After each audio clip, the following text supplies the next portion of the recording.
नमस्कार, मैं हूं आलोक जोशी और आप देख रहे हैं आलोक अड्डा। और आपको खबर है कि उत्तर प्रदेश का कुख्यात अपराधी कहें, आतंकवादी कहें, गुंडा कहें, समझ में नहीं आता क्या क्या कहें, लेकिन वो विकास दुबे कानपुर में 10 पुलिस वालों की हत्या का मुख्य अभियुक्त उज्जैन में गिरफ्तार हुआ है।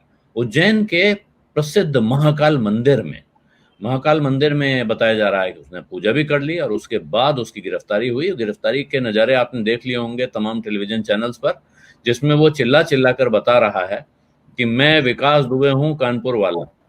अब इसका क्या अर्थ है, क्या कहना चाहता है, इस पर हम चर्चा करेंगे कुछ ही देर में। और मेरे साथ राजा शर्मा हैं, इंदौर से, मध्य प्रदेश के वरिष्ठ पत्रकार हैं, खास तौर पे इसलिए कि इनको वहां की बहुत अंदर बाहर की जानकारी रहती है। महाकाल मंदिर से इनका खास संबंध है। और हमारे साथ अरुण अस्थाना है। आप आजकल बाअदब नाम का एक चैनल चलाते हैं, लेकिन बीबीसी में मेरे पुराने साथी रहे हैं, तमाम अखबारों में इन्होंने उत्तर प्रदेश। 1 मिनट में चाय लेके आ। शीतल पी सिंह हमारे साथ जुड़े हुए हैं, सत्यहिंदी.com के को फाउंडर हैं। और रामदत्त त्रिपाठी, अभी आपने उनको नजर देखा था, अभी वो चाय लेने उठ गए हैं, कुछ देर में फिर लौट के आएंगे। और इसके अलावा नवोदय टाइम्स के संपादक अंकुश श्रीवास्तव हमारे साथ जुड़ेंगे इस चर्चा में। बात शुरू करते हैं सबसे पहले राजा शर्मा के साथ, लेकिन उससे पहले मैं एक आग्रह करूंगा, अगर अभी तक आपने मेरा यूट्यूब चैनल वन आलोक जोशी सब्सक्राइब नहीं किया है तो सब्सक्राइब का बटन दबाना ना भूलें, साथ में घंटी बजा दें ताकि आपको खबर मिल जाए कब नया लाइव आया, कब नया वीडियो पड़ा। और इस वीडियो को शेयर करना और लाइक करना भी न भूलें। अब हम बातचीत को शुरू करते हैं। राजा, आप जैसे मैंने बताया दर्शकों को, बहुत से लोग जानते हैं, बहुत से आपको नहीं जानते होंगे, लेकिन ये कांड हुआ क्या है महाकाल मंदिर से, जो खबर आपको मिल रही है वहां के आसपास के सूत्रों से? क्योंकि जो दिखाई पड़ा हो तो दिख रहा है कि वो आया, उसने, पुलिस ने पकड़ा और वो हल्ला मचाता हुआ जा रहा है। लेकिन कानपुर से उज्जैन कोई आदमी यहाँ अंतर ध्यान होकर वहां प्रकट तो हुआ नहीं होगा। तो इसके आगे पीछे की क्या कहानी है, कुछ अगर सामने आ रही है तो जरा बताएं। देखिए सर, ये जब घटनाक्रम आज सुबह 7 बजे एक इनपुट आया कि विकास दुबे नाम का व्यक्ति उज्जैन के महाकाल मंदिर में पकड़ा गया है, ऐसा इन्फॉर्मेशन आई। इन्फॉर्मेशन चूंकि प्री मेच्योर थी, तो मैंने पहले अपने जो हमारे सोर्सेस है इंटेलिजेंस के, उन लोगों से चर्चा करने की कोशिश करी कि कौन व्यक्ति है, क्या है, क्या ये वही विकास दुबे है कानपुर वाला, जिसको पूरी देश की, उत्तर प्रदेश की और एसटीएफ और एटीएस ढूंढ रही है। थोड़ी देर बाद ये कंफर्मेशन हुआ कि ये वही व्यक्ति है जिसको उत्तर प्रदेश की पुलिस खासतौर से ढूंढ रही है। अब फिर घटनाक्रम जैसे जैसे मैच्योर होने लगा तो मुझे मालूम पड़ा कि ये वो व्यक्ति है जिसने सुबह 7:50 पर वहां पे, जो महाकाल मंदिर का एंट्री गेट है, वहां पे एक सीन क्रिएट किया। सर, अभी आपने एक शब्द इस्तेमाल किया था गिरफ्तारी का, मेरा उस पर क्वेश्चन मार्क है सर। गिरफ्तारी है या सरेंडर है, ये अभी आने वाले समय में अपने को मालूम पड़ेगा कि किस तरीके से प्रायोजित रूप से एक सीन क्रिएट किया गया। सीन क्रिएट करने के बाद विकास दुबे ने अपने आप को आत्मसमर्पण किया, सरेंडर किया, पुलिस के हवाले किया। ये एक सवाल जरूर खड़ा हो रहा है गिरफ्तारी के लेकर। एक बात, जब वो एंट्री कर रहा था तब उसने एक शुभम नाम के व्यक्ति का आइडेंटिटी कार्ड दिखाया। तो जो महाकाल मंदिर की जो प्राइवेट एजेंसियां हैं सिक्योरिटी की, उन्होंने कहा कि ये तो तुम्हारा नाम और पता अलग है और तुम्हारा चेहरा अलग है। वो ये सीन को क्रिएट करना चाहता था खुद ही, ताकि डिस्क्लोज हो जाए कि मैं यहाँ पे मौजूद हूँ। और आमतौर पे शातिर अपराधी, आरोपी क्यों ऐसा करते हैं? इसलिए करते हैं कि बंद कमरे में इनको कोई पकड़ कर ले जाए, कि जंगलों में ले जाके इनकाउंटर ना हो जाए। इसलिए वो विटनेस क्रिएट करने के लिए थोड़ा सा हल्ला मचाते हैं कि आसपास के लोग मुझे देख ले कि मैं यहीं बरामद हुआ हूँ, यहीं पाया गया हूँ। गिरफ्तारी तो उसको देना ही थी, या गिरफ्तारी पुलिस को करना थी, ये भी सवाल का जवाब आने वाले दिनों में सामने आएगा। एक बात। दूसरा विषय ये, क्लॉक रूम में उसने जब अपना सामान जब्त किया तो वहां उसने अपना असली नाम बताया, विकास दुबे। तो क्लॉक रूम का जो बंदा है उसका ये मानना है कि मैंने इसको ट्रैप किया कि विकास दुबे, चूंकि मैं टेलीविजन पे इसकी तस्वीरें देख रहा था, अखबारों में तस्वीरें देख रहा था, तो मुझे लगा कि वही विकास दुबे। कुछ बोल रहे हैं सर? नहीं, आप जारी रखें राजा, क्योंकि देखिए सबसे पहले हम लोग यही जानना चाहते हैं कि हुआ क्या है, और हमसे ज्यादा वो दर्शक जानना चाहते हैं जो इसको देख रहे हैं। और मैं थोड़ा सा बीच में, क्योंकि अब आप रुक गए हैं तो इसलिए एक सवाल जोड़ दे रहा हूं। ये जो महाकाल मंदिर है, क्योंकि मैं देखिए बहुत वर्षों से मंदिर गया नहीं, महाकाल मंदिर 2 बार जब मैं इंदौर गया तो आपने मुझसे कहा चलिए कल सुबह महाकाल के दर्शन करा दें, जा नहीं पाया। लेकिन क्या व्यवस्था है वहां, क्योंकि आप कह रहे हैं अलग अलग जगह, कई जगह नाम पूछा गया, कई जगह उसने नाम बताया, तो कैसे एंट्री होती है? क्या ऐसा संभव है कि मैं वहां जाऊं और बिना किसी को पता लगे बाहर आ जाऊं और सिर्फ आते समय हल्ला मचाऊं, या मेरी पहचान वहां पहले तय हो जाती है घुसने के साथ? देखिए, महाकाल मंदिर में दर्शन करने की 3 प्रक्रियाएं हैं सर। जी। अभी जो स्पेशल केस कोविड चल रहा है, कोविड में चूंकि सभी मंदिर सुरक्षा एजेंसियां को विशेष रूप से हाई अलर्ट में है, कारण सिर्फ इसलिए कि यदि आप कोविड इन्फेक्टेड तो नहीं हो, यदि कोविड इन्फेक्टेड हो तो वहां जो थर्मल स्कैनिंग होती है, आपने मास्क लगा रखा है कि नहीं लगा रखा है, आपने सैनिटाइज कर रखा है नहीं करा है, ये प्राइवेट एजेंसियां भी वो काम बेहतर कर रही है महाकाल मंदिर के परिसर में, एक बात। लेकिन रूटीन प्रक्रिया ये है कि आप यदि दर्शन करना जाना चाहते हो, बहुत ज्यादा भीड़ है, आप लंबी लाइन में नहीं लगना चाहते हो, तो एक 251 रुपए की आपको रसीद कटवाना होती है। वो रसीद कटवा के आपको एक अलग रास्ता है, उस रास्ते से आपको एक तय सीमा स्थान तक ले आके छोड़ दिया जाता है, जहां आपको लंबा चक्कर न लगाना पड़े और आपके दर्शन लाभ हो जाते हैं। एक प्रक्रिया तो ये है।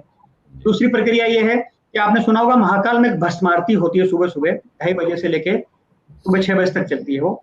उस प्रक्रिया में आपको आइडेंटिटी कार्ड, ऑनलाइन रजिस्ट्रेशन, आपका कहाँ से आए हैं, सब आपको कंप्यूटर के सिस्टम पे महाकाल मंदिर की जो वेबसाइट है उस पर ऑन रिकॉर्ड होता है।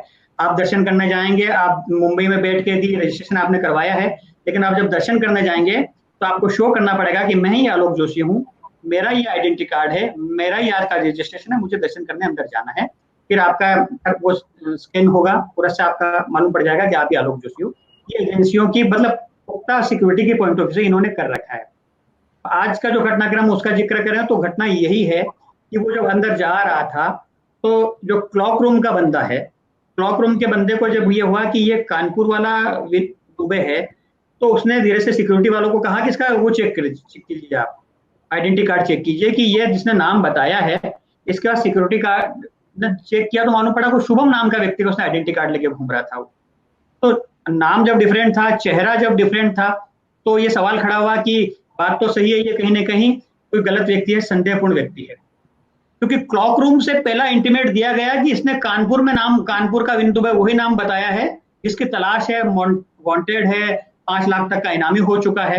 तो फिर सुरक्षा कर्मियों ने उसको साइड में ले जाके खड़ा करा और वहां जो पुलिस की जो छोटी सी चौकी बनी हुई है वहां ले जाके वहां इसने, अब देखिए जब ये पुलिस चौकी तक पहुंच गया, सर ये दर्शन करके आ चुका था, आपको बताता हूं मैं, ये एग्जिट गेट के बाद का ड्रामा है ये। इसको सीन क्रिएट करना था, दर्शन तो 2-3 दिन से मुझे लगता है ये कर ही रहा था वहां पे। ये आज ऐसा नहीं है कि आज ही उज्जैन आया और आज ही पूरा सीन हुआ। ये पिछले कम से कम 2 दिन से उज्जैन में रहा होगा, ये मेरे सूत्र मेरी जानकारी में बताती है। फिर इसने सीन क्रिएट किया कि मैं चिल्लाऊंगा तो वो मुझे देखेंगे तो फिर मेरे साथ जो अनहोनी होना है वो घटना नहीं हो पाएगी, मेरे साथ जो आमतौर पर जब इनके साथियों का इनकाउंटर चल रहा है उससे मैं बच जाऊंगा। तो बहुत ही मतलब आप जब वो सीन, आपने शायद वीडियो देखा होगा कि वो 2 जवान ऐसे पकड़ के ले जा रहे हैं जैसे जेब कट को पकड़ के ले जाते हो। आप ये मान के चलिए सर कि ये इतना बड़ा घटनाक्रम है, प्री मैच्योरिटी से हैंडल किया गया है पुलिस के द्वारा भी, कि पुलिस की कोई शाबाशी और वाई नहीं है। पुलिस के बाद तो खुद आया कि मुझे पकड़ लीजिए। पुलिस ने कौन सा वहां पे बताइए कॉलर पकड़ के कहीं से जंगलों में से हवाई फायर करते हुए उसको पकड़ के लाइए, नहीं, जो खुद वहां प्रकट हो गए हैं और मुझे पकड़ लीजिए, मैं ही डूबे हूं और कह के चले जा रहे हैं। जी शीतल जी, आप इस मामले को बड़ी बारीकी से देख रहे हैं, रामदत्त जी भी तमाम पुलिस वालों से बात कर रहे हैं, उनसे मैं उनके पास आता हूं। उससे पहले मैं आपके पास, आपके हिसाब से अभी जो हो गया है, ये सही कह रहे हैं जैसे राजा कह रहे हैं कि इस पर शक हो रहा है, गिरफ्तारी है या सरेंडर है, और तमाम लोग ये सवाल भी पूछ रहे हैं कि ये क्या है, क्योंकि लगी थी उसके पीछे यूपी पुलिस। कल आपको पता है नोएडा में फिल्म सिटी के चारों ओर जबरदस्त घेरेबंदी थी कि कहीं किसी टेलीविजन स्टूडियो में घुस के न बैठ जाए विकास दुबे और फिर हमें गिरफ्तार करना पड़ेगा क्योंकि वो लाइव है। और जाहिर बात है जो राजा कह रहे हैं वो सही बात है कि अपराधियों को ये डर होता है कि ऐसे में कहीं पकड़े जाने, भागने की प्रक्रिया में गोली लग गई और एनकाउंटर हो गया, या इसी इरादे से पुलिस पार्टी आई कि पकड़ना नहीं है, निपटा ही देना है, तो वो कोशिश करते हैं कि किसी अदालत में, किसी टेलीविजन स्टूडियो में या किसी भीड़ भरी जगह पे ऐसी जगह पुलिस के हाथ लगें जहां सब देख लें, बड़ी संख्या में लोग देख लें कि ये आदमी सही सलामत सुरक्षित पकड़ा गया है। और ये जो नज़ारा उज्जैन महाकाल मंदिर का है, वो तो इसमें अनेक सवाल उठ रहे हैं। एक तस्वीर वो है जिसमें पुलिस वाले उसको गिरफ्तार करके ले जा रहे हैं जिस वक्त वो हल्ला मचा रहा है, लेकिन उसके आगे पीछे के भी नज़ारे हैं, उन पे अगर आप ध्यान दें, जिसमें ऐसा लग रहा है कि वो बहुत आराम से घूम रहा है। हालांकि मास्क लगाए हुए तो हर आदमी पहचान रहा हो नहीं कह सकते हैं, लेकिन वो बहुत मजे से घूम रहा है। उसके साथ कुछ सुरक्षाकर्मी भी हैं। तो प्रश्न है कि क्या ये गिरफ्तारी है, समर्पण है, या एक स्टेज ड्रामा है, तैयारी करके, व्यवस्था करके ऐसी जगह पर जहां अगर कि पुलिस आ भी जाए तो वहां गोली चलाने से पहले 50 बार सोचना पड़े उसे। महाकाल मंदिर के अंदर आप किसी पे गोली चलाते हुए पकड़े जाएंगे तो आपका क्या होगा, ये पुलिस वाले को भी सोचना पड़ेगा। कितने सवाल हैं और कितने जवाब हैं आपके पास? देखिए, ये तो बिल्कुल एक चीज तो तय है इस मुद्दे पर कि वो उस मंदिर में पकड़ा गया या उसने सरेंडर किया, इस पर हम संदेह करते रहे, लेकिन अब इस पर तो कोई संदेह कर नहीं सकते कि कानपुर में कांड करने के बाद वो उज्जैन तक पहुंच गया। कानपुर से उज्जैन की दूरी 800 किलोमीटर से कम नहीं। इतनी दूर वो व्यक्ति गया, ऐसा व्यक्ति जिसने 8 पुलिस वालों की हत्या की हुई है, जिसमें से एक सीओ रैंक का यानी एडिशनल एसपी है, और इसके पहले वो एक मंत्री को मार चुका है थाने में, जिसमें बाइज्जत बरी हो चुका है, और जिसको लगभग सारे टेलीविजन चैनल, सोशल मीडिया के करोड़ों अकाउंट्स और मीडिया के जितने भी माध्यम हैं, सब उसके बारे में चर्चा कर रहे हैं। इतना चर्चित व्यक्ति हमारे इस पुलिस तंत्र में बड़े आराम से 6 दिन 7 दिन बाद उज्जैन तक पहुंच जाता है, और हम उसे कहीं भी रोकने की स्थिति में नहीं है, जबकि कोविड की वजह से हमने लगभग बैरिकेडिंग पूरे देश में लगा दी। तो ये तो हमारे तंत्र की, मतलब उत्तर प्रदेश की पुलिस जो है देश में सबसे बड़ी पुलिस है। उसके पास ऑलमोस्ट पैरामिलिट्री जैसी पीएससी भी है, उसके पास अपना एटीएस है, उसके पास विशेष दस्ते हैं, और उसके ही अफसरों को मार के ये गया था, और पूरी सरकार उसको पकड़ने में लगी हुई थी। अभी खबर थी कि वो फरीदाबाद में था, उसके गिरोह के कुछ लोग वहां पकड़े भी गए। तो अगर वो फरीदाबाद में भी था और वहां से उज्जैन इसके बाद वो चला गया, जबकि फरीदाबाद की खबर पूरे दिन स्क्रीन पे चलती रही, तो ये बता रहा है कि हमारा जो पुलिस सिस्टम है वो एकदम जो है बड़े कोलैप्स की स्थिति में है। वो अपनी तारीफ नहीं कर सकता कि उसने उसको गिरफ्तार कर लिया है। उसके तो शर्मिंदा होने के लिए सारे कारण है। वो बिल्कुल ही नाकारा है। वो सिर्फ लोगों को पकड़ के फर्जी मुठभेड़ में मारने वाला एक तंत्र में बदल गया है। वो कानून का न पालन करने लायक है और न लोगों की रक्षा करने लायक है। इससे ये 2 सवाल बहुत भारी उभरते हैं। वो सिर्फ एक एनकाउंटर मशीन है कि उसने, फरीदाबाद पुलिस ने किसी को पकड़ा और वो सवेरे उसको, कानपुर से पहले उन्होंने उसको बता दिया कि वो हमारी पिस्तौल छीन रहा था, हमने उसे मार दिया। तो ये सिर्फ एनकाउंटर के डर के अलावा इनमें कोई योग्यता नहीं है। ये इस कांड से साबित हो गया। ये निहायत ही अयोग्य लोग हैं, भ्रष्ट हैं और नाकाबिल है अपने काम के लिए। ये इस देश के सामने साबित है, और ये किसी को कानून के जरिए कानून की सजा दिलवा पाने में भी बुरी तरह अक्षम है। इसलिए ये इस तरह के शूट एट साइट और ये एनकाउंटर्स वगैरह का सहारा लेते हैं, जो एकदम गैर कानूनी चीज है और जो बहुत बुरी चीज है समाज के लिए। क्योंकि अगर ये तमंचा रख के किसी को मारने का लाइसेंस आप इनको दे देंगे, तो ये आप गारंटी नहीं ले सकते कि हम 6 लोग जो स्टूडियो में बैठे हैं, कल को कहीं किसी जगह पर किसी एक विशेष परिस्थिति में किसी थानेदार साहब का मूड हमसे गर्म हो जाए और वो हमारे साथ ये काम न कर दे। अगर आप ट्रिगर हैप्पी पुलिस बनाएंगे तो वो अपनी सारी एफिशिएंसी खो के सिर्फ ट्रिगर हैप्पी पुलिस में ही रहेगी, जो इस समय की पुलिस हमें नजर आ रही है।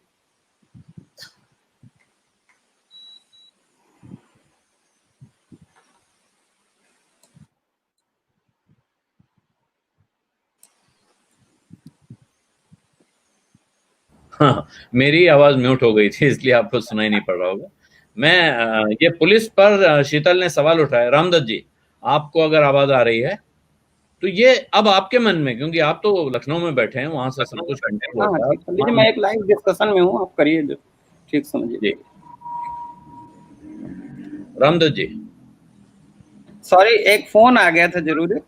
आपने जी, मैं पूछ रहा हूँ, शीतल ये कह रहे हैं कि साहब ये जो ट्रिगर हैप्पी पुलिस है, ये उसका भी एक तरह से एग्जीबिशन है या उसका एक उदाहरण है कि ये तो ये बिल्कुल पब्लिक में जाके करते बिल्कुल हैं। देखिए, लेकिन वो लखनऊ से आपकी तमाम पुलिस वालों से बात हुई होगी, अब नए सवाल क्या उठ रहे हैं इस देखिए, तथाकथित ये जो ट्रिगर हैप्पी पुलिस वाली बात भी है, ये 40 साल से है। शीतल जी गवाह हैं, और 80 के आसपास याद कीजिए कि यहाँ कितनी फर्जी मुठभेड़ें होती थी, और एक बहुत बड़ा मुद्दा था, 5-6 हजार लोग मारे गए थे। लेकिन ऐसा नहीं है कि वो जो मुठभेड़ें होती हैं वो लोकल पुलिस तय करती है, वो बाकायदे टॉप लेवल से उसका फाइनल लिस्ट बनती है, अप्रूवल होता है, और उसमें ज्यादातर लोग ऐसे होते हैं कि जो पकड़ लिए जाते हैं बाय चांस। अभी कल ही एक रिटायर्ड आईजी है, उन्होंने लिखा है, बद्री प्रसाद ने, कि मैंने अपने 5 लोगों को पकड़ा था मेरठ में, और वो बैंक डकैती में उन्होंने स्वीकार किया, और जब ये बात उन्होंने लखनऊ बताई, उस समय कई साल पुरानी, तो फौरन यहाँ से एडीजी वगैरह इन लोगों ने कहा कि उनका एनकाउंटर करना है, और डीजी ने भी कहा, तो उन्होंने कहा कि हम नहीं करेंगे। तो ये एक मोडस ऑपरेंडी स्टेट का बाकायदे तय शुदा है, लेकिन उसमें वो लोग नहीं आते जिनका पावर में कनेक्शन होता है, जिनको पैसा होता है, क्योंकि वो तो जो पैसा दे सकता है वो इनकम का जरिया होता है, शीतल जी।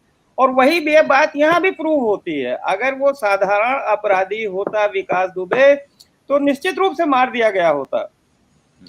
ये और वो मुझे तो लगता है ये फरीदाबाद और नोएडा के टीवी स्टूडियो में वो जाएगा, ये सब गुमराह करने के लिए किया गया था, पत्रकारों का भी ध्यान बटाने के लिए किया गया था, और यहाँ के पुलिस का। और देखिए, जो उज्जैन में जिस ढंग से हुई, इंदौर के अपने साथी ने विस्तार से बताया, लेकिन मुझे जो बताया गया वो ये है कि ये संभवतः 200-250 रुपए की टिकट की व्यवस्था अभी नई ही चालू हुई है, और वो पीछे के गेट से बाकायदे ले जाया गया है। आप देखिए कि जिसको जो भाग रहा हो, इतना बड़ा अपराधी हो, वो अपने उसका रिवॉल्वर नहीं होगा साथ में, ऐसे घूम रहा है बिल्कुल तो बाकायदे प्रायोजित ढंग से उसको पीछे के उससे ले जाया गया, उसका टिकट खरीदवाया गया, 250-250 रुपए के उनके 3 लोगों के टिकट खरीदवाए गए बाकायदे। उसने दर्शनार्थी की, और उसके बाद उसने अपने को कहा। वो सब इसलिए हुआ ताकि लीगल फ्रेमवर्क में रहे कि भाई वो अरेस्ट हो चुका है और उसको एनकाउंटर में ना मारा जाए। तो जाहिर है कि इसमें, और मध्य प्रदेश के जो पूर्व मुख्यमंत्री हैं, उनका ट्वीट अभी मैं देख रहा था, उन्होंने तो आरोप भी लगाया है कि इसमें उन्होंने कहा है कि मध्य प्रदेश के किसी मंत्री का हाथ है। मैं नहीं समझता कि इतना जो टॉप लेवल पे चर्चित मामला है सनसनीखेज, उसमें मध्य प्रदेश का कोई मंत्री ही जोखिम लेगा, या उज्जैन का पुलिस का एसपी या डीआईजी लेगा। कोई ऐसी ताकत है जिनका दोनों सरकारों पे असर है, और तब ये ग्रीन सिग्नल पाके वहां पहुंचा है, अदरवाइज इतनी जांचें सब जगह हो रही हैं। तो वो ट्रिगर हैप्पी वाला तो एक अलग सवाल है। सवाल ये है कि जो अपराधियों को राजनीतिक संरक्षण है, ये गिरफ्तारी प्रूव करती है कि उसको अभी भी मिला हुआ है राजनीतिक संरक्षण। ये सब होने के बावजूद, इतने आरोप लगने के बावजूद, और ये इधर मुठभेड़ मार देना, उधर मुठभेड़ मार देना, छोटे छोटे लोगों को, उसके रिश्तेदारों को, हो सकता है वो वहां जो कानपुर में मारने वाली घटना में रहे हों, हो सकता न रहे हों, रहे भी हों तो उनको आपको गिरफ्तार करके कबूलवाना चाहिए भाई। जो अभी तमाम पुलिस अफसरों ने तो देखिए, वो तो एक अलग कहानी है। पुलिस जिस अंदाज में व्यवहार कर रही है, वो तोड़ रहे हैं या वो कर रहे हैं, उसका भाई इसका मतलब आप ये प्रूव कर रहे हैं कि जुडिशियल प्रोसेस से नहीं हो सकता। तो सबसे बड़ा सवाल आज है, सबसे बड़ा सवाल ये है कि आज ये किसके आशीर्वाद से वो सारा सरेंडर का ड्रामा हुआ जिससे वो उसकी जान बचे।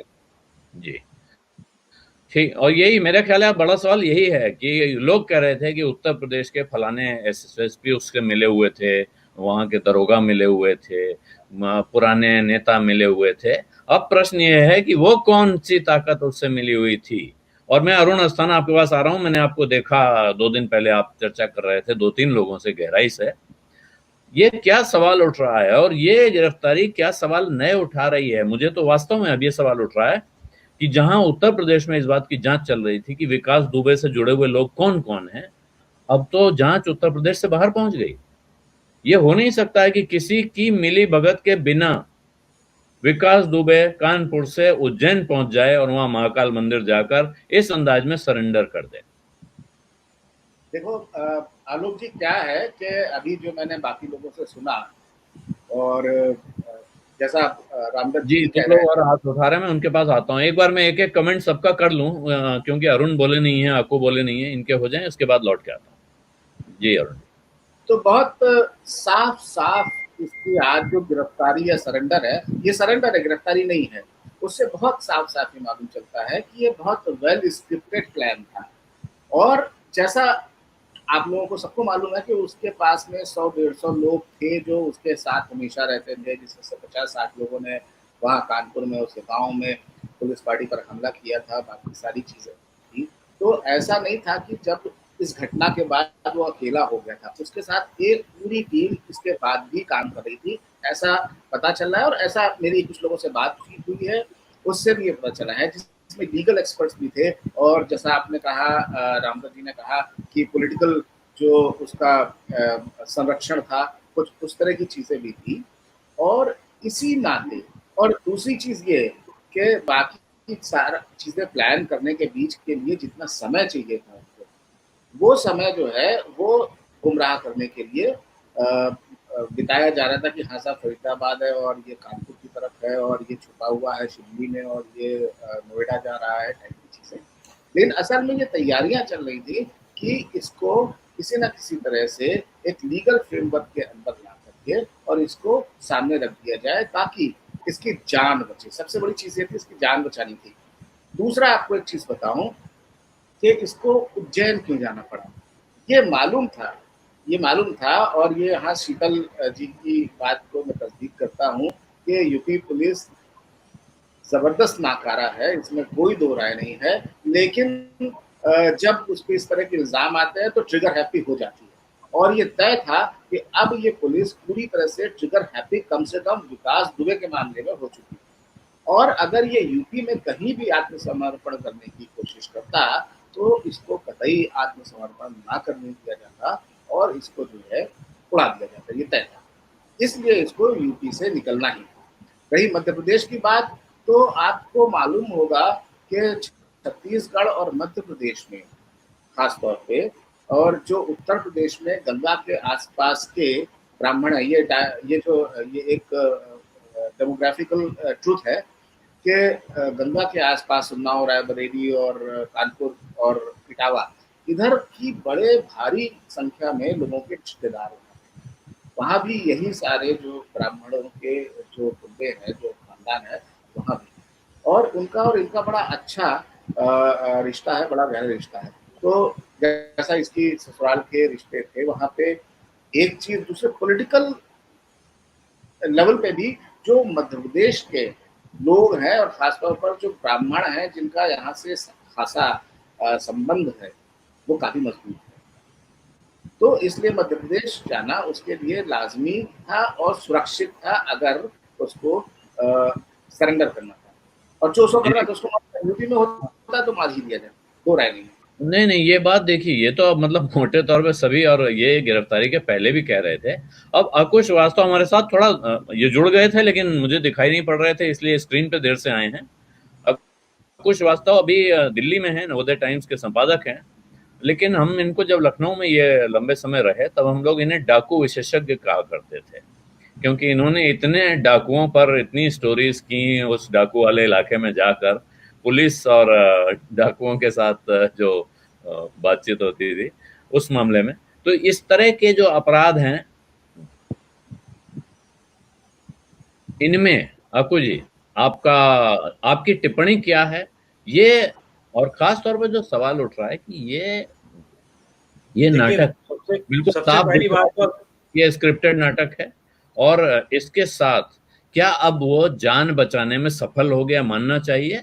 और अगर वो जान बचाने में सफल हो गया तो उसके ऊपर जितने तरीके के जो इल्जाम है, अब तक की उसकी मोडस ऑपरेंडाई अगर आप देख लें, वो ये है कि वो एक एक करके अपने गवाहों को या तो शांत करता है या साफ करता है।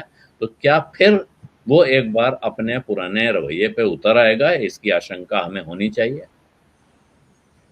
देखिए आलोक जी, सबसे पहले तो ये बात अब बहस बेमानी हो गई है कि उसने सरेंडर किया है या कुछ और है। तो सरेंडर तो कतई नहीं है, ये एक प्लांटेड उसका वहां पर अवतरण हुआ है काल भैरव मंदिर में, और अवतरण के बाद में आप क्या कर सकते हैं ये कुछ कहा नहीं जा सकता।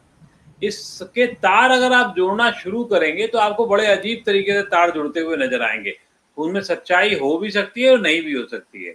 वहां मध्य प्रदेश के जो गृह मंत्री हैं श्री श्री नरोत्तम मिश्रा जी, उन्होंने अभी बयान दिया कि अब जांच होगी वगैरह, लेकिन ये ध्यान रखिए ये वही नरोत्तम मिश्रा हैं जो कानपुर में भारतीय जनता पार्टी के इंचार्ज भी हुआ करते थे पिछले इलेक्शन में।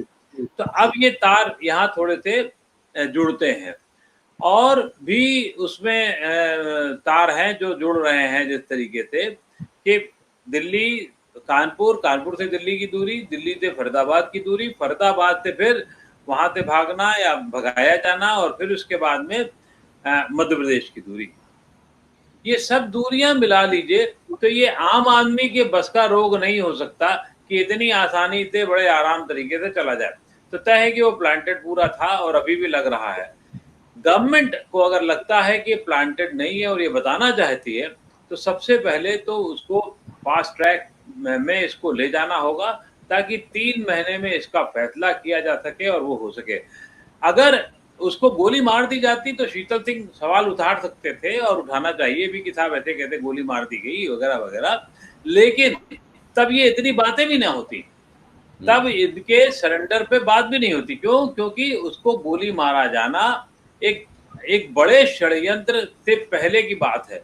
अभी और बड़ा षड्यंत्र सामने आया है, तो ये षड्यंत्र पुलिस के लेवल पे नहीं है उतना बड़ा।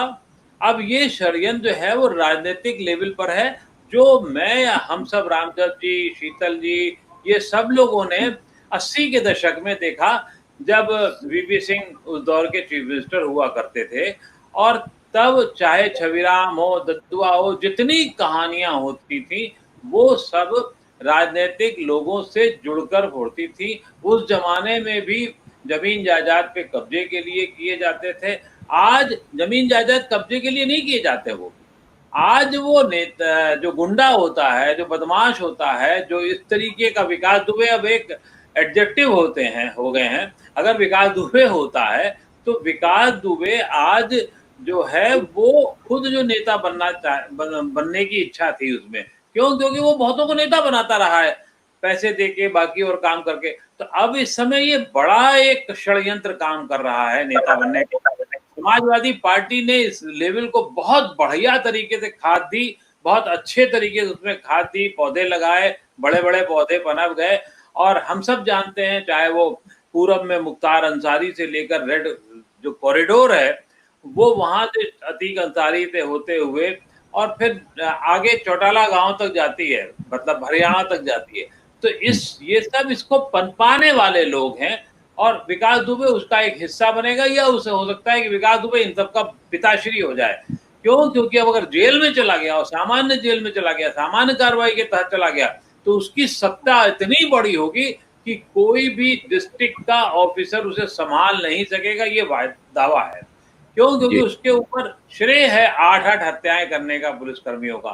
तो इसलिए उस नाग के फन को जितना कबूलवा सकते हैं कबूलवाइए, फास्ट ट्रैक में लाइए, और उसके बाद जो उसकी परिणति होनी चाहिए वो की जानी चाहिए। जी, ये बात आप ठीक कह रहे हैं। और एक और मैं ध्यान दिला दूं, अभी तक सभी जगह 8 पुलिसकर्मियों की बात कही जा रही है, 2 और पुलिसकर्मी उसके बाद में उनकी जान जा चुकी है। कुल मिला के 10 पुलिस वालों की मौत के लिए जिम्मेदार है वो। और मैं जो दर्शक हमें देख रहे हैं उनसे आग्रह कर रहा हूं, अगर कोई सवाल है तो आप कमेंट बॉक्स में लिखें, और किससे पूछना चाहते हैं ये भी लिखते रहेंगे तो साथ में मैं दिखा दूंगा और सवाल करूंगा। लेकिन उससे पहले राजा शर्मा हाथ उठा रहे थे एक बार, और रामदत्त जी ने भी हाथ उठाया था। राजा, आप अपनी बात जो कह रहे थे उसको आगे बढ़ाएं, और रामदत्त जी जब आप बात करेंगे तो अपने को आपको अनम्यूट करना पड़ेगा, आप म्यूट हैं। लेकिन राजा, तो मेरे पास कॉन्क्रीट इन्फॉर्मेशन ये है कि ये कल रात को दिल्ली के रास्ते से मध्य प्रदेश आया है। अभी जब आप शो ऑनलाइन चल रहा था, मेरे एक इंटेलिजेंस के व्यक्ति से बातचीत चल रही थी, तब उसने मुझसे कहा कि राजा भाई ये कल देर रात को एक फूल माला की दुकान पर खड़ा हुआ नजर आया था, और जब इससे पता किया गया तो ये दिल्ली के रास्ते से मध्य प्रदेश आया है। अब ये कल रात को आया है, परसों रात का ये सब्जेक्ट जुरिडिक्शन हो सकता है, लेकिन आया दिल्ली से, ये कंफर्म हो गया, ये मान लीजिएगा। मुझे बहुत कॉन्फिडेंशियल सोर्स ने ये बात अभी ऑनलाइन और लाइव बताई। एक दूसरी बात ये है कि सर ने जो जिक्र किया ना 251 रुपए की पर्ची वाला, वो मैं आपसे पहले भी जिक्र कर चुका हूँ कि वहाँ एक प्रोविजन है कि आप 251 रुपए की पर्ची काट के एक शॉर्टकट गेट से दर्शन करने जा सकते हैं, जैसा मैंने आपको पहले भी बताया था। इस प्रक्रिया का इसने भी लाभ उठाया है और ये सर दर्शन कर चुका है। अब आपको एक टेक्निकल बात बताता हूँ, इसके हाथ में एक कलावा बंधा हुआ है जो महाकाल मंदिर में बाहर एक गणेश जी का मंदिर है वहां बनता है, एक लंबा धागा बनता है, वो महाकाल मंदिर की एक आइडेंटिटी है। आमतौर पे ये पहचान लिया जाता है कि ये महाकाल मंदिर का दर्शन करके आया हुआ है या कभी महाकाल गया हुआ है, क्योंकि वो धागा जो है ना अपने आप में एक आइडेंटिटी है वहां की। ये धागा उसके हाथ में बंधा हुआ है जब ये गिरफ्तार, समर्पण, सरेंडर, प्रायोजित रूप से जो भी इसकी रणनीति परिणीति रही है उसका हिस्सा रहा हो, लेकिन उसके हाथ में धागा बंधा हुआ है। तब मैंने इंटेलिजेंस से व्यक्ति से सवाल किया कि धागा तो इसके हाथ में ऑलरेडी बंधा हुआ है, इसका मतलब दर्शन करके आ चुका है। मतलब ये पहले जाके दर्शन करके लौट आया, फिर इसने सीन क्रिएट किया कि मुझे लोगों को विटनेस के रूप में काउंट करवाया जाए कि मैं यहाँ हूँ, मुझे पुलिस ने पकड़ लिया है, चिल्लाने लगा कि मैं ही विकास दुबे हूँ, मुझे पकड़ लीजिए। तमाम प्रकार के ड्रामा जो किया, लेकिन इसमें कोई बड़ी ताकतें हैं सर, ये कोई एसपी कलेक्टर के बस की बात नहीं है सर। ये जिस पे नरेंद्र मोदी जी की, योगी जी की निगाहें हो जिस घटनाक्रम पे, उसमें कोई सामान्य आदमी, सामान्य अफसर इसकी रिस्क नहीं ले पाएगा। इसमें कोई बड़ी ताकतें काम कर रही है। आने वाले दिनों में हो सकता है ये भी लोग एक्सपोज हो जाएं, लेकिन ये दिल्ली के रास्ते मध्य प्रदेश आया, उज्जैन आया, ये अभी तक मेरे पास कंफर्म सोर्स है कि ये दिल्ली से, और कल रात का घटनाक्रम एक फूल माला की दुकान पे ये पाया गया है। तो वो भी एक इनपुट जुड़ रहा है कि इसका, देखिए कुछ लोग, 3 लोग और हैं, क्योंकि मेरे पास अभी मैच्योर्ड नहीं, इसलिए मैं आपको ऑन रिकॉर्ड डिस्कस नहीं कर रहा हूँ। 3 लोगों की आइडेंटिटी और है जिनसे भी पुलिस पूछताछ अभी अंदर अंदर कर रही है। मुझे मालूम है वो कौन लोग हैं, लेकिन मैं तभी बता पाऊंगा जब मुझे ऑफिशियल मेरे पास रिकॉर्ड में आएगा। 3 लोग हैं। एक व्यक्ति उसका फोटोग्राफ खींच रहा है जब वो वहां जेब में हाथ डाल के खड़ा है। सर कोई आरोपी, कोई अपराधी, कोई शातिर बदमाश बचने के लिए फिरता है, फोटोग्राफी नहीं करवाता है। एक बात, सबसे पहला फोटो उसका रिलीज हुआ जो वो ध्वज के नीचे खड़ा हुआ है और मास्क यहां तक लगा रखा है। लोग मास्क लगा के अपनी आइडेंटिटी छुपाने के लिए क्या क्या जतन नहीं करते हैं। ये तो अपने आप को एक्सपोज करने के लिए वहां खड़ा था ना कि आप आइए, मुझे पकड़िए, मैं ही विकास दुबे हूं। इसका मतलब इसमें कोई रणनीतिकार लोग हैं, कई सलीम जावेद इस पटकथा में शामिल हैं, जो धीरे धीरे आने वाले समय में आपको और मुझे मालूम पड़ेगा। जी रामदास जी, आप भी इस बात को आगे बढ़ा रहे थे और अनम्यूट हाँ जी। नहीं, मैं दरअसल ये कह रहा था कि देखिए उसका ये सरेंडर, अगर उसको इस तरह का राजनीतिक संरक्षण था तो यूपी में भी हो सकता था, लेकिन क्यों नहीं यूपी में हुआ? क्योंकि हम जो बात कर रहे हैं और इधर जो रिएक्शन है यूपी पुलिस में, मतलब चाहे वो डीजी हो, चाहे रिटायर्ड डीजी हो, चाहे सामान्य पुलिस वाले, वो इतना खौरियाए हुए हैं इस समय उससे कि राजनीतिक लोगों के कहने के बावजूद वो मार दिया जाता। वो ये होता कि साहब वो हमने उसको गए और वो भागा और क्या करे, मार दिया। तो आई थिंक जो उसके आका थे वो कॉन्फिडेंट नहीं थे कि यूपी में कहीं उसको पकड़वाया या गिरफ्तार कराया जाए, क्योंकि उसकी जान का खतरा था यहाँ। और इसीलिए वो ये सारा, और बहुत लीगल जो बता रहे हैं हमारे राजा शर्मा जी, तो वो बहुत लीगली प्लान्ड है हर चीज, ताकि हर चीज प्रूफ हो, ऐसी जगह जाए जहां वैसे भी वो कैमरे लगे हुए हैं, सीसीटीवी कैमरे सिक्योरिटी के लगे हुए हैं बाकायदे, तो वो सब चीज। और कोई मुझे बता रहा था, पता नहीं सही गलत क्या है, कि वो भोपाल कल शायद या परसों देखा गया था भोपाल के पास, और वहां से गया। तो मुझे एक तो वो जो फरीदाबाद और दिल्ली की कहानी मुझे बिल्कुल फर्जी लगती है, वो प्लांटेड लगती है। जो भी है वो उसी रूट पे गया है, क्योंकि कोई हेलीकॉप्टर तो आई डोंट थिंक कि उसको मिला होगा या प्लेन, तो वो इधर ही से गया है आराम से।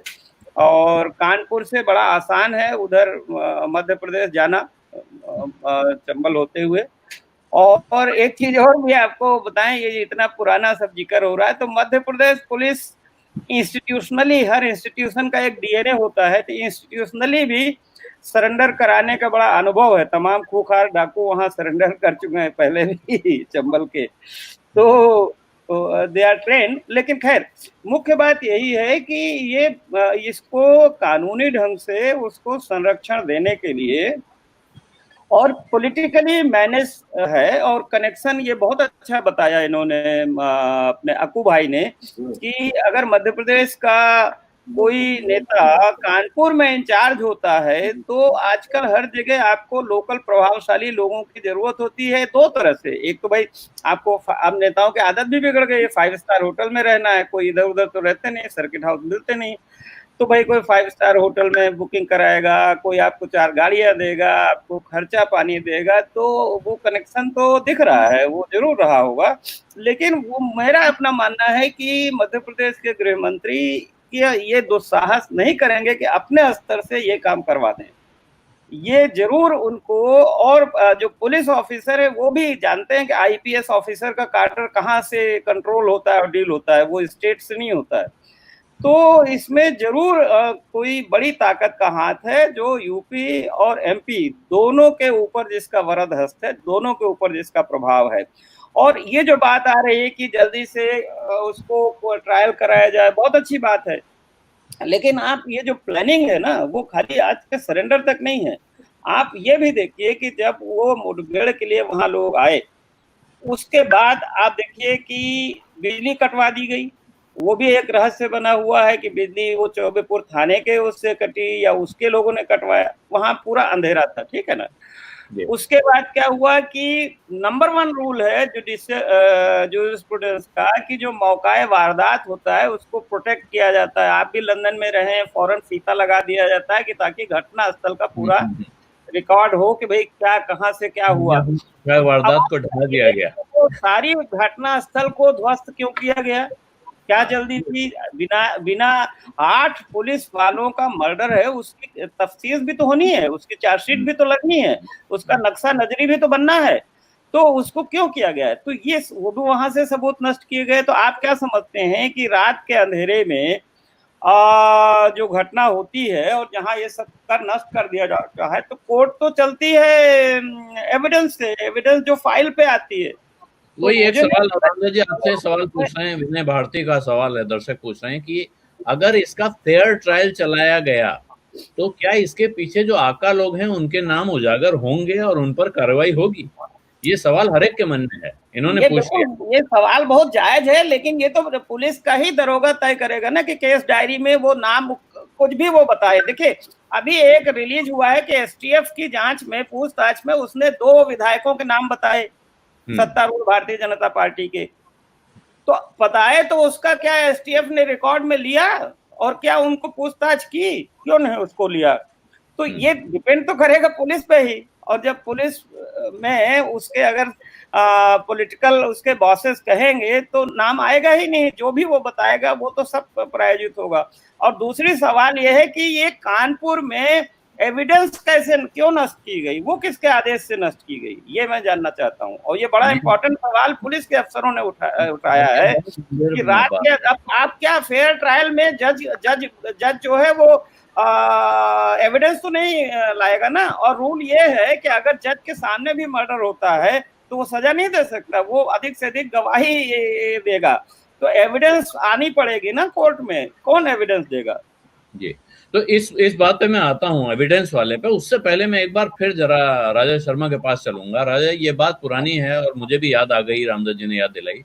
उत्तर प्रदेश और मध्य प्रदेश पुलिस का इन मामलों में बहुत समय से 36 का आंकड़ा रहा है। विश्वनाथ प्रताप सिंह के समय में कहा जाता था कि यूपी पुलिस जिन बदमाशों को मारने के लिए ढूंढ रही होती थी, डाकुओं को, वो जाकर एमपी में सरेंडर कर देते थे। तब तो ऐसा, और ये उस वक्त होता भी था, एक ही पार्टी की सरकार होते हुए भी बड़े भेद रहते थे। लेकिन आज क्या ये ऐसा मामला लग रहा है कि इस तरफ की पुलिस ने उस तरफ की सुनी नहीं, इसलिए हो गया, या इसलिए हो गया कि आका बहुत बड़ा है, कोई बहुत बड़ी ताकत है जो उसको संरक्षण दे रही है और जिसकी सबको सुननी है, और अगर यूपी वाले नहीं सुनेंगे तो हम किसी दूसरे राज्य में सरेंडर करा दें? देखिए सर, उत्तर प्रदेश में तो इसके सरेंडर होने की संभावना एकदम 0% नजर आ रही थी। जो पिछले दिनों से घटनाक्रम चल रहा है, लगातार कुछ न कुछ विकेट डाउन हो रहे थे। जिस तरीके से योगी जी एग्रेसिव नजर आ रहे थे, ऐसा लग रहा था कि उत्तर प्रदेश में तो इनकी सुनवाई नहीं होगी। ये तो from very beginning first day, जिस दिन घटनाक्रम हुआ उसके बाद से समझ में आ रही थी। जब ये घटनाक्रम हुआ फिर 2-3 दिन बाद ऐसा इनपुट जरूर था कि मध्य प्रदेश की तरफ इसने रुख किया है, ऐसा इनपुट इंटेलिजेंस का जरूर था। अब इसने रुख कौन से रूट के से किया है ये आप और मैं भी नहीं कह सकते। मेरे जैसे सर ने भी कहा कि ये चंबल वाले रूट से आया हो या दिल्ली वाले रूट से आया हो, ये अलग सब्जेक्ट है, लेकिन सीसीटीवी कैमरे तो आपको वहां के भी पाए जाएंगे। हवाई जहाज से तो आया नहीं होगा, आया तो बाय रोड ही होगा, कई टोल नाके पार किए होंगे, टोल नाके पार किए हो तो सीसीटीवी कैमरे में भी होगा। मेरा तो सिंपल सवाल मैंने एडमिनिस्ट्रेशन से आज ही किया है, सुबह ही टॉप मोस्ट ऑफिसर से कहा है कि आप तो 2-3 दिन के फुटेज दिखा दीजिए हमको मंदिर के आसपास के, हम बता देंगे इसने कितनी बार दर्शन किए हैं, किन किन लोगों के साथ ये घूम रहा था, ये कहाँ कहाँ ये रेकी कर रहा था। ये दरअसल प्लांटेड जो स्टोरी है आप अपने आप ही डिस्क्लोज हो जाएगी। एक आपका जो पिन पॉइंटेड सवाल है कि क्या उत्तर प्रदेश, ये नहीं है भाई, मैं एक नया सवाल जोड़ रहा हूँ। ये कभी हालांकि सोशल मीडिया से है लेकिन आपके पास जानकारी होगी, यानी कल ही महाकाल मंदिर थाने के टीआई बदले गए थे। कल वहां ट्रांसफर हुआ था, जो इंस्पेक्टर थे महाकाल थाने के उनका ट्रांसफर हुआ और आज सरेंडर हो गया। अरविंद सिंह तोमर को पुलिस लाइन से हटाकर थाना प्रभारी महाकाल बनाया गया और प्रकाश वास्कले जो थाना महाकाल के प्रभारी थे उनको नीलगंगा का थाना प्रभारी बनाया गया। ये ट्रांसफर कल हुआ है। क्या इसकी आलोक जी, इसमें एक सूचना मैं और जोड़ देता हूँ। आपको श्रीवास्तव जी बोले। हाँ, मैं एक सूचना सिर्फ जोड़ रहा हूँ। ये भी बताया गया कि कल देर रात में उज्जैन के एसएसपी और डीएम वहां गए थे और वो उन्होंने कमरे में बैठ के बैठक की है, ये बताया गया। पता नहीं सच है कि नहीं सच है, क्या हुआ है नहीं जानते।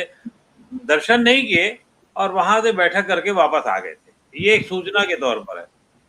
हाँ, तो अब हम देखिए, ये जो हम राजा को क्योंकि जानकारी वहां अंदर की राजनीति की, क्राइम की, पुलिस की, सबकी रहती है, अधिकारियों में इनका बड़ा नेटवर्क है, इसलिए ये सवाल सारे अब मुझे लगता है बिल्कुल सही जगह पे आ गए हैं। जी राजा। ये आप सर कह रहे हैं ये रूटीन फिनोमिना है दरअसल, जो कि महाकाल मंदिर का जो एडमिनिस्ट्रेटर होते हैं वो कलेक्टर होते हैं, जो आपने किया, और वो दिन में 2 या 3 बार रिव्यू मीटिंग भी करते हैं। क्योंकि अभी देखिए सावन का महीना चल रहा है, वहां पे महाकाल की जैसे जगन्नाथ की रथ यात्रा निकलती है ना, वैसे महाकाल की सवारी निकलती है, तो महाकाल महाराज स्वयं अपनी प्रजा के दर्शन देने के लिए निकलते हैं। तो वो एक प्रक्रिया का हिस्सा है। ऐसे में रिव्यू मीटिंग होती रहती है कि इस सोमवार को, अगले सोमवार को क्या करना है, कितने लोगों को दर्शन देना है। ये एक रूटीन फिनोमिना है। मैं इसको इससे जोड़ के इसलिए नहीं देख रहा हूँ कि ये इनके बस की बात भी नहीं है, इनके कलेक्टर एसपी के बस की बात भी नहीं है, और इनको कानो कान इस रूप से कॉन्फिडेंस में भी नहीं लिया जा सकता कि आपको इस रूप को जो घटनाक्रम हो रहा है उसमें आपको नोटिस में भी नहीं लिया जाएगा। जो भी प्लांटेड स्टोरी है इसमें बड़े लोग इन्वॉल्व होंगे ही। एक दूसरी बात यह कि इसमें 2 बात क्लियर है, ये दर्शन कर चुका था, ये दर्शन कर चुका था, उसके बाद इसने सीन क्रिएट किया, ये इसमें क्लियर है, इसमें कोई संदेह नहीं है। ये पूजा भी कर चुका था, जिन लोगों ने पूजा करवाई उन लोगों से भी पूछताछ होगी, ये भी क्लियर है। क्लॉक रूम में जब इसकी एंट्री हुई तो इसने अपना ओरिजिनल नाम बताया। एक और चीज कही जाती है राजा, वो भी बात क्योंकि जोड़ देना जरूरी है। ये बात कही जा रही है कि ये मान्यता है कि जो मनुष्य महाकाल मंदिर में पूजा कर लेता है उसकी अकाल मृत्यु नहीं होती है। क्या यही ये आकांक्षा उसको महाकाल मंदिर तक ले गई है? नहीं सर, ये महाकाल मंदिर से मतलब पुराना भक्त है, ऐसा कह सकते हो, उनको मानने वाला है, भक्त शब्द इस्तेमाल मानने वाला है। फेसबुक की जो प्रोफाइल है उसमें ये जय श्री महाकाल लगातार लिखते रहा है, ये पहले भी लिखते रहा है, और मतलब अभी बहुत नजदीक के समय तभी जय श्री महाकाल लिखते रहा है। मेरे को जानकारी ये भी है, आई एम नॉट श्योर कि इसका ससुराल है उज्जैन में। मैं अभी मतलब आपको कंफर्म नहीं कर रहा हूँ, लेकिन मेरे पास इंफॉर्मेशन है कि इसका ससुराल कनेक्शन है उज्जैन के अंदर, या वो इन-लॉज का कोई कनेक्शन है। ये भी कंफर्म हो जाएगा तो मैं आपको फोन पे बताऊंगा सर कि ऐसा कंफर्म हो चुका है, लेकिन मेरे पास ये इनपुट है कि इसका उज्जैन से कोई कनेक्शन है इन-लॉज का। तो उज्जैन इसका आना एक बड़ा कारण ये भी हो सकता है कि यदि इन-लॉज का कोई कनेक्शन हो, और जो प्लांटेड स्टोरी है उसमें उसने इसको सेफ सरफेस माना हो अपने लिए। एक बात।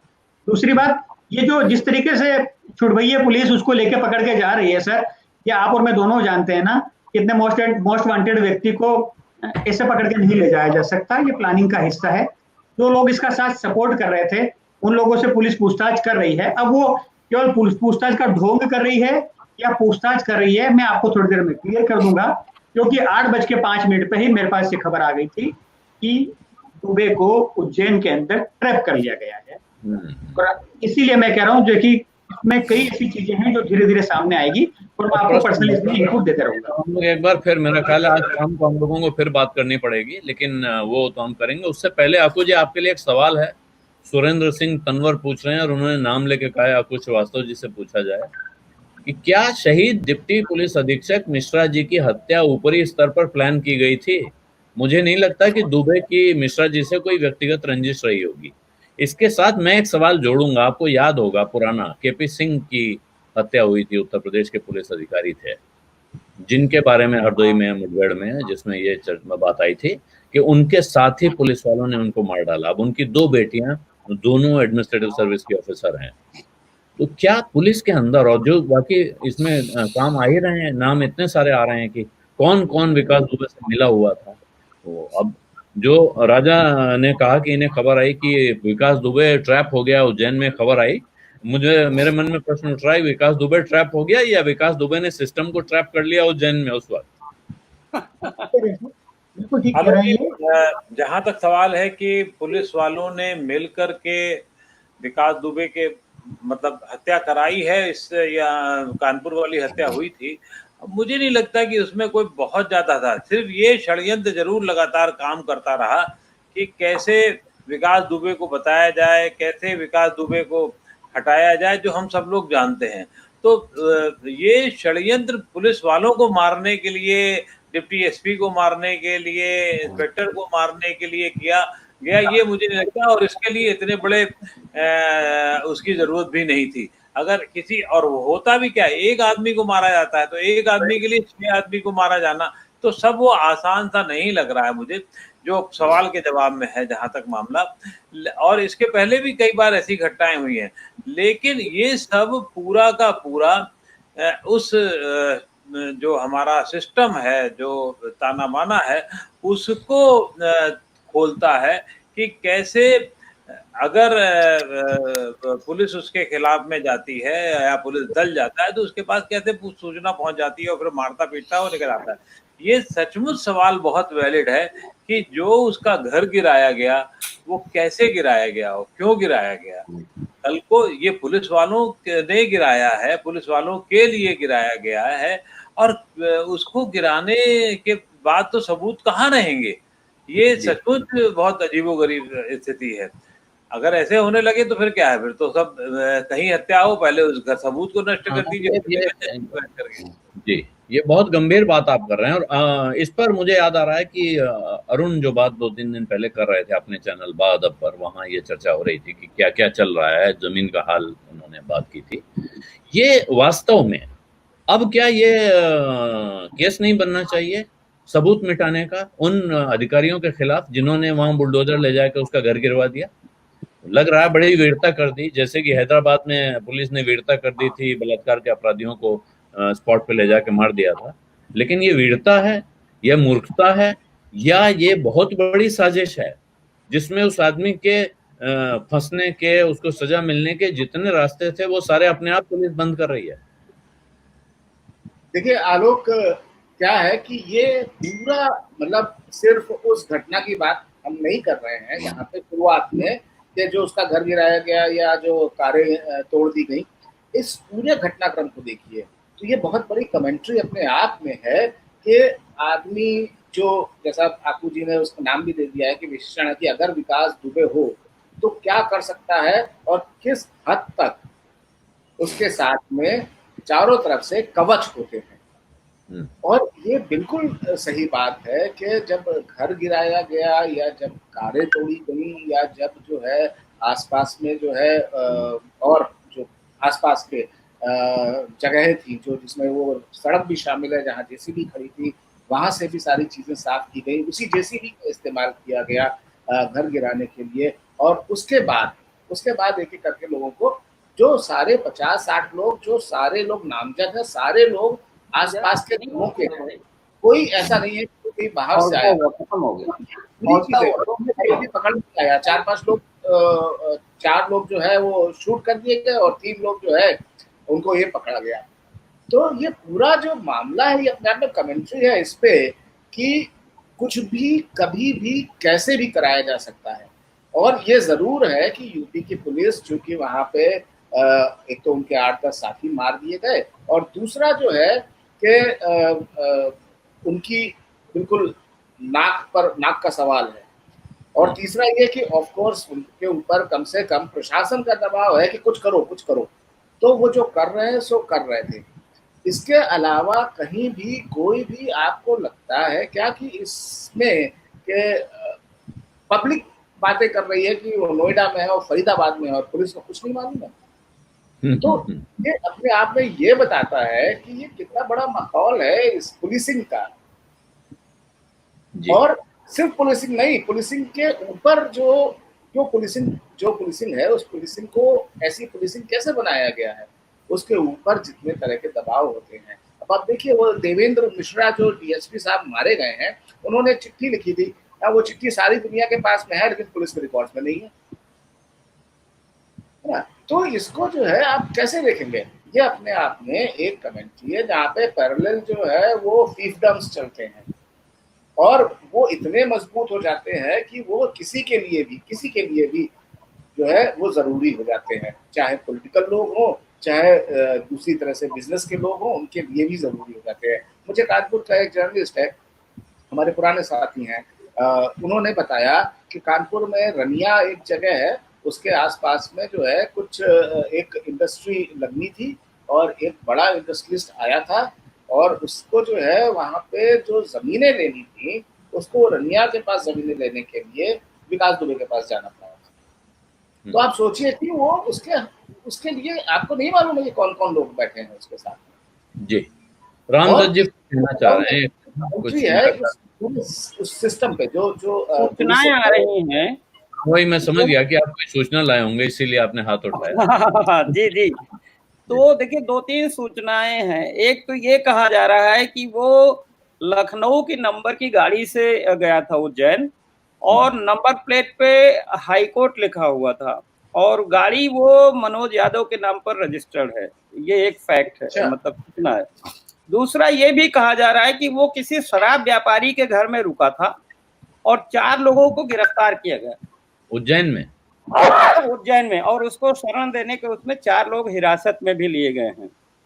जी, वो राजा बता रहे थे कि कुछ देर में बताएंगे, अभी हाँ, और ये भी है कि ये जो फोटो बनवाया गया और बाकायदे उसके इर्द गिर्द पूरा एक सिक्योरिटी, मतलब भले वो दिख न रहा हो, लेकिन वो सफेद कपड़ों में उसकी अपनी सिक्योरिटी करने वाले लोग भी थे उसके साथ में। तो ये सूचना है कि भाई लखनऊ और की गाड़ी थी, हाई कोर्ट लिखा हुआ था, तो वैसे भी जांच नहीं होती है अगर हाई कोर्ट वगैरह का नाम आ जाता है। और किसी शराब व्यापारी के यहाँ वो रुका था। 4 लोगों को वहाँ उज्जैन पुलिस ने हिरासत में भी अब लिया है। तो ये सूचनाएं आ रही धीरे धीरे। हाँ, तो इसमें वो तो आते सूचना। हाँ, राजा आप हाथ उठा रहे हैं, कहना चाहते हैं। ठीक है सर, ये गाड़ी यूपी 32 रजिस्टर्ड है, और अब यूपी 32 कहाँ जाए मुझे तो आइडिया नहीं है। 32 रजिस्टर्ड है, और इसमें स्विफ्ट गाड़ी है, स्विफ्ट। अच्छा। और ऑरेंज कलर की गाड़ी है स्विफ्ट। वो गाड़ी वहाँ उसमें हुआ। एक बात। दूसरी बात, सर ने जो जिक्र किया एकदम परफेक्ट है। तो लीगल फैटर्निटी के लोगों से पूछताछ चल रही है। अच्छा, वो लीगल फैटर्निटी के लोग हैं, यानी वकील लोग हैं। भाई वकीलों की सलाह से ही तो ये सारा काम हुआ है। मैंने कहा आपसे कि सबसे बड़ा जो है लीगल फैटर्निटी का हाथ है, जिसने इसको जो है पूरी तरह से लीगली सील प्रूफ करके वहां पे भेजा, और इसके लिए उनको समय चाहिए था, इसीलिए ये 4-5 दिन का टाइम था। देखिए, ये एक गाड़ी की फोटो भी आ रही है। हाँ, मेरे पास चाहिए। हाँ, ये तस्वीरें तो अब सर्कुलेट होती रहेंगी, लेकिन अब जो सवाल है, देखिए, वो एक सवाल पे मैं अब शीतल जी तो निकल गए, तो अब शीतल जी से नहीं सवाल पूछ सकता हूँ, लेकिन ये है गाड़ी।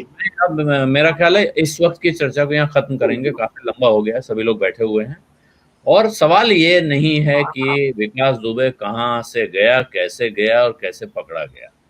सवाल ये है कि विकास दुबे बना कैसे। विकास दुबे क्या आज पकड़ा गया है तो उसके बाद मुकदमा चल के उसका फैसला हो पाएगा, या जो हमारे एक दर्शक लिख रहे हैं कि अगर ये आदमी किसी का नाम नहीं लेगा तो ये जिंदा बचा रहेगा, और अगर इसने किसी का नाम लेने की हिम्मत की तो शायद इसको निपटा दिया जाएगा। और एक और दर्शक ने यही लिखा कि आपके सारे पैनलिस्ट यही कह रहे हैं कि विकास दुबे और कुछ नहीं, राजनीति का नतीजा है, राजनेताओं का पाला पोसा हुआ एक गुंडा है। तो प्रश्न ये है कि वो विकास दुबे जिसको आप उत्तर प्रदेश के भारतीय जनता पार्टी के प्रवक्ता यहाँ तक कह रहे हैं कि इतना बड़ा बदमाश नहीं था कि टॉप 10 में उसका नाम आता, वो कानपुर जिले के टॉप 10 बदमाशों की लिस्ट में उसका नाम शामिल नहीं था।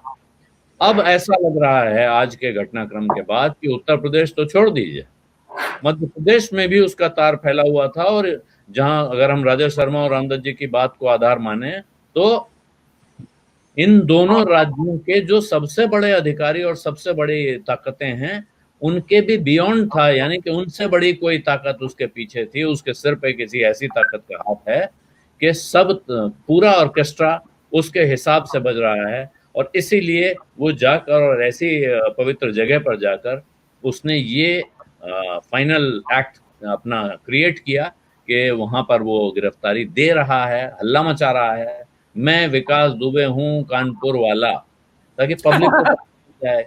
और ये वीडियो जब टेलीविजन पे चले, देखने को मिले लोगों को, तो पूरे भारत में ये नारा बन जाए कि ये विकास दुबे भाई पकड़ लिया गया है। क्या है ये एक तरह का इंश्योरेंस है अपनी जान के लिए। लेकिन क्या विकास दुबे के कांड का इसे आप अंत मानेंगे? क्या विकास दुबे के कांड में इंसाफ हो जाएगा? क्या उन पुलिस वालों के परिवारों को न्याय मिलेगा जो मारे गए 10? उससे पहले जो हत्याएं हुई हैं उनका क्या होगा? और उत्तर प्रदेश पुलिस ने जिस अंदाज में विकास दुबे का घर गिराया, वहां जो कार्रवाई की है, उसे सबूत मिटाने की कार्रवाई क्यों नहीं माना जाएगा? ये सवाल है। रामदत्त जी कुछ कहना चाह रहे हैं? नहीं, मैं सिर्फ एक ही बात कहना चाहता हूँ कि ये जो बात आई है कि भाई वो मर्डर सुनियोजित था पुलिस वालों का, तो मुझे नहीं लगता कि इसमें कोई शक है। वो प्लान बाकायदे उसने किया था, नहीं तो छापा पड़ने की सूचना पे वो भाग भी सकता था। तो वो भागा नहीं, उसने लोगों को इकट्ठा किया, उसने बिजली कटवाई और उसने मर्डर कराया पुलिस वालों का। और जो डीवाईएसपी की चिट्ठी आई है वो इस बात का संकेत है कि वो मतलब जो अंदर कॉन्फ्लिक्ट था। और दूसरी बात मैं कह रहा हूँ कि देखिए, हम लोग नॉर्मल दिमाग से न सोचें कि ऐसा नहीं हो सकता है, क्रिमिनल माइंड से सोचे। और आप लोगों ने मारियो पुजो का डांस पढ़ा होगा, कौन कहाँ बैठ के किसका कब मर्डर होता है, किसकी लाश कहाँ मिलती है, तो ये सब होता रहता है। तो ये कोई मुश्किल नहीं है कि ये क्योंकि सारी जो परिस्थिति जन साक्ष्य जो है उसे कहते हैं कि ये प्लान्ड मर्डर वहां कानपुर में वालों का हुआ था। तो जब उन्होंने प्लान किया तो उनको पता था पुलिस पार्टी में कौन लोग आ रहे हैं, किनको वो गोली मार रहे हैं। एक बात। दूसरी बात, ये जो विकास दुबे पैदा कैसे होते हैं, देखिए ये हमारे विकास के मॉडल का प्रोडक्ट है। ये जो आज का विकास मॉडल है ना हमारा, जिसमें वर्ल्ड बैंक से यहाँ से वहां से इतना पैसा आ रहा है, ठेके का करोड़ों रुपए अरबों रुपए जो गांव गांव जा रहा है, जिलों जिलों, और ठेकेदारी में जो 40% 50% का कमीशन लेने की होड़ है, और उसमें जो नया प्रजातांत्रिक जो ढांचा हुआ है डेमोक्रेसी में, नीचे जो चुनाव हो रहे हैं, आप देखिए कि जो जिला परिषद अध्यक्ष के चुनाव में, आप लोग एमएलए और एमपी तो देखते हैं, जिला परिषद के अध्यक्ष के चुनाव में करोड़ों रुपए खर्च होते हैं, प्रधानी के चुनाव में लाखों रुपए खर्च होते हैं।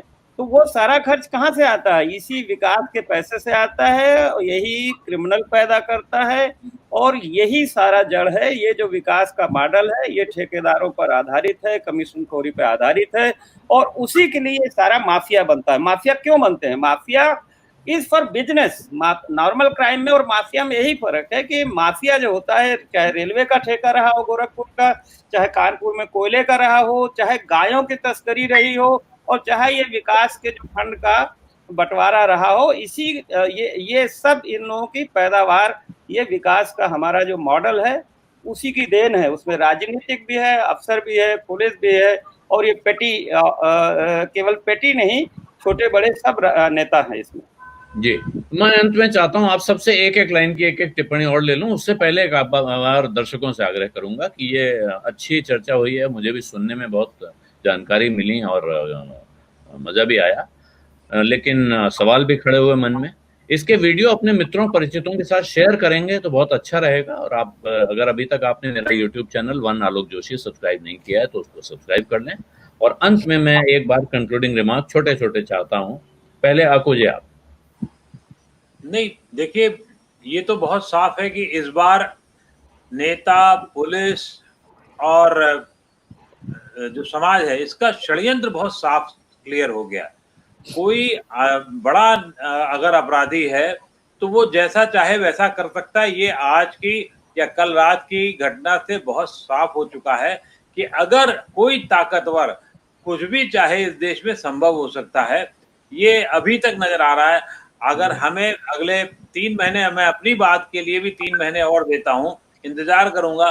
अगर इसको फास्ट ट्रैक पे नहीं लाया गया, अगर इस पे सुनवाई ठीक से नहीं हुई, और अभी से कह रहा हूं, इतनी हत्या के बाद भी कोई जज इस पे आंख बांध करके बैठ जाए पट्टी और कहे कि सबूत नहीं है, तो भगवान ही मालिक है हमारे देश का। जी अरुण जी, आपका कंक्लूजन। देखिए, एक सवाल अभी थोड़ी देर पहले पूछा गया था कि आगे क्या होगा, हर्ष क्या होगा, फास्ट ट्रैक कोर्ट में जाएगा, क्या होगा। और आपको जी ने जो मैं कहने सोच रहा था उसकी शुरुआत, वो शुरुआत इस तरह से कि इसका क्या होगा, ये हम लोगों को बड़े अच्छे से समझ में आ सकता है अगर हम ये देखें कि जो पहला सवाल था कि विकास दुबे बनते कैसे हैं। विकास दुबे कैसे बनते हैं यही बता देगा कि इसका हर्ष क्या होगा। आपको मालूम है विकास दुबे कैसे बनते हैं, और अब आप उससे ये अंदाजा लगा सकते हैं कि इसका हर्ष क्या होगा। ये बैठेगा 4-6 साल अंदर, उसके बाद फिर जो है आप देखिएगा ये आएगा सार्वजनिक जीवन में सीधे खुल के। जी, तो राजा जी, आपके हिसाब से अब आगे कुछ सवाल बचे हैं या अब जवाब मिलने शुरू होंगे? देखिए, ये बात तो एकदम क्लियर हो गई। 4 लोगों से पूछताछ चल रही है, विकास दुबे इंक्लूडिंग 3 लोग और हैं, तीनों का लखनऊ कनेक्शन बताया जा रहा है। इन लोगों से पूछताछ चल रही है। एक बात जो आपने कहा कि विकास दुबे कैसे बनते हैं, मेरा ऐसा मानना है कि तुलसीदास जी ने बहुत पहले लिखा था, हजारों साल पहले, कि सामर्थ्य का न दोष गोसाई, सामर्थ्यवान व्यक्ति पर दोष लागू नहीं होता है, दोष कमजोर लोगों पर लागू होता है। तो जो व्यक्ति किसी न किसी रूप में सामर्थ्यवान होता है, अपने सामर्थ्य को प्रकट करता है और प्रकट हो जाता है, फिर चाहे वो महाकाल के दरबार में प्रकट हो या उज्जैन की नगरी में प्रकट हो। ये सामर्थ्यवान लोगों का ही एक उदाहरण है एक। और जब ऐसे लोग ज्यादा सामर्थ्यवान हो जाते हैं फिर जेल से भी सत्ता चलाते हैं। आपको मालूम है जितने भी बड़े आजकल माफिया गिरोह हैं, जेल से उनकी चिट्ठियां चलती है और जेल से वो सरकारें चलाते हैं। और राजनीति का अपराधीकरण और अपराधीकरण का राजनीतिकरण जो कोर्ट पढ़ते आए हैं, ये उसी का जीवंत उदाहरण है। इसलिए कोई नई बात नहीं है कि किस प्रकार से प्लांटेड स्टोरी रही, लेकिन जो अनफोल्ड स्टोरी है उसके मैं आपको कई इनपुट देते रहूंगा कि ये घटनाक्रम कैसे हुआ। जी, धन्यवाद आप सबका इस चर्चा में शामिल होने के लिए। और अब मैं इजाजत चाहता हूं दर्शकों से भी। लेकिन ये बात सही है कि ये कुल मिला के आप अगर निष्कर्ष पर पहुंचना चाहते हैं तो ये राजनीति अपराध के बिना नहीं चल पाती है और अपराध राजनीति के बिना नहीं चल पाता है।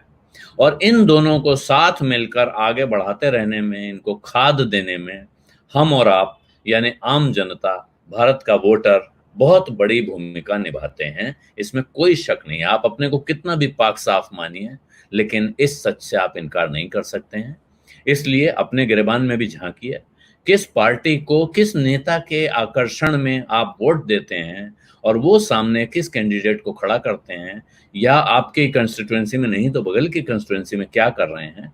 ये सवाल जब तक आप नहीं पूछना शुरू करेंगे तब तक इस समस्या का कोई हल मिलेगा, इसकी उम्मीद मत रखिए। अब इजाजत दीजिए। धन्यवाद, नमस्कार।